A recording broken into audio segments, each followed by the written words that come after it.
नमस्कार जय जगन्नाथ मो चैनल रे आपण मानकु पुणी थरे स्वागत।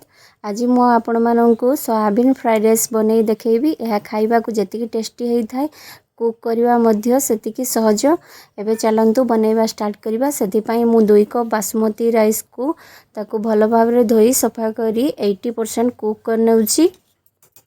एटी देखंतु चाउल हमर 80% कुक हे गलानी। एबे आमे एटा को बाहर करनबा। याठो अधिक जदि आमे कुक करूचे तेबे चाउल सबु वा भात सबु हमर खंड हे जिवो आउ फ्राइड राइस रो टेस्ट भी भलो लागिवोनी आउ फ्राइड राइस देखिबा को मध्य भलो लागिवोनी। एबे आमे फ्राइड राइस बनेबा स्टार्ट करिबा। सेति पई मु करेई रे तेल गरम करी सेतिरे 2टी कंचा लंका को मझिरे फाळ करी ताकू ऐड करूची। एबे अदा और रसुन को काटी के जो रखितली ताकू मध्य एथरे दउची। टिके समय एटा भाजी होला परे सेतिरे आमे काटी के रखितबा पियाज को ऐड करिबा। आउ पियाज को किछि समय पई फ्राई करनेबा। पियाज किछि समय हमर फ्राई होला परे एबे आमे सेथिरे परिबा को ऐड करिबा। परिबार मोड देखंतु गाजर आउ कैप्सिकम नाइछि। आपण माने चाहिले अन्य परिबा मध्ये एथरे ऐड करि परिबे। एबे सब को भलो भाबरे फ्राई करनबा। परिबा फ्राई करला बेले आपण माने मने रखिथिबे प्रथम रु लूण ऐड करिबेनी नहले परिबा हमर सिझी जिवो आउ तार जो क्रंचीनेस ता सेडा आउ रहिबोनी। एबे हमर परिबा टिके फ्राई हे गेलानी। एबे सेथरे आमे टमाटो को ऐड करिबा आउ ताको भलो भाबरे फ्राई करनबा। एठी मु किछि सोयाबीन नेइछि। सोयाबीन को मु गरम पानी रे फुटेई ताको टिके समय पई फ्राई कर नेइथिली आउ एबे सेथरे ऐड करूची। जदि आमे सोयाबीन को फ्राई न करूचु तेबे हमर सोयाबीन कंचा लागिबो तार टेस्ट मध्ये भलो आसीबोनी। एबे देखंतु एथरे मु लूण पकेई नेबी। लूण मु हाफ टेबल स्पून एक्स्ट्रा दउची जोटा कि हमर राइस पई काहे कि आमे एठी राइस रे लूण आउ देबानी सेति पई मु मसला रे लूण ऐड करनेली। एबे आमे सेथरे राइस सब को ऐड करनबा।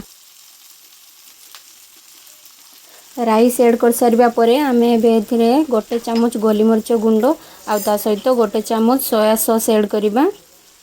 सोया सॉस आउ गोली मरच गुंडो ऐड करले फ्राइड राइस रो टेस्ट बहुत भलो आस्ता है।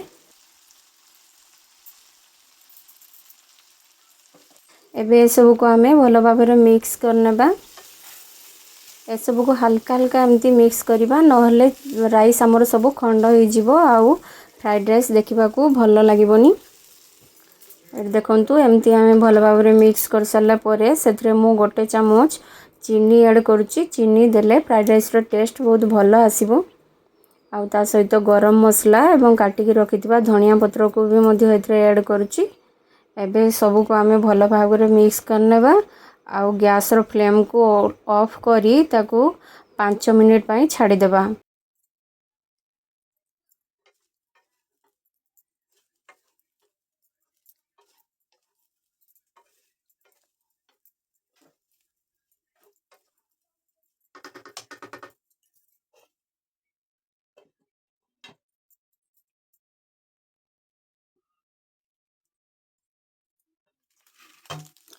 5 मिनिट परे एडी देखंतु फ्राइड राइस हमरो केते भलो देखा होउची आ स्मेल मध्य बहुत भलो आसुची।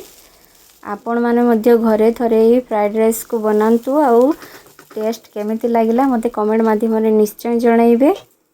आउ एई रेसिपीटी जदि आपण मानन को भल लागि थाए तेबे लाइक एवं शेयर करबा को बिल्कुल भी भूलिबेनी। आउ मो चैनल गीतास होम किचन को सब्सक्राइब निश्चय करंतु। पुणी देखाबो नुआ वीडियो रे। से पर्यंत रहिली जय जगन्नाथ।